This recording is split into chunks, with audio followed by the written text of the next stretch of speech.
welcome to my vlog. This is Emily Chuksum vlog. Tingnan nyo ang buhay sa probinsya. Tingnan nyo, maraming dala yung kaibigan kong galing probinsya. Pinagkaiba talaga ng probinsya at ang Manila. Napakahirap yung buhay dito sa Manila. Ang mga prutas dito, mga gulay, hindi na sariwa. Samantalang pag galing ng probinsya, mga sariwa, tingnan lang yung ganda ng niya, ng papaya, sariwang sariwa. Pag dito, hindi na ganito kulay, oh. Pag binili mo, hindi na ganito. Tingnan mo, itong papaya.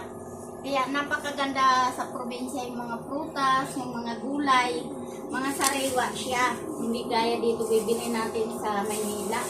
Hindi na maganda yung mga dito bilihin kasi hindi na sariwa. Tingnan mo, yun lang ang maganda sa probinsya tumira. Kaya lang, mahirap naman ang pera sa probinsya pag hindi ka mayaman.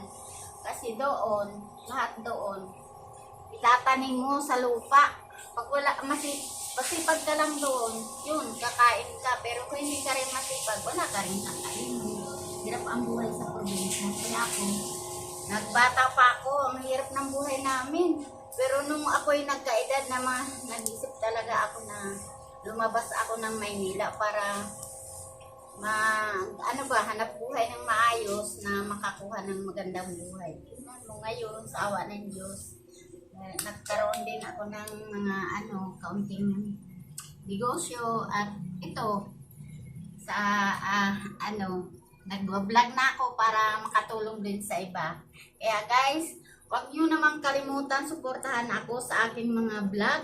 Panoorin nyo at i-subscribe. Thank you sa aking munting live vlog.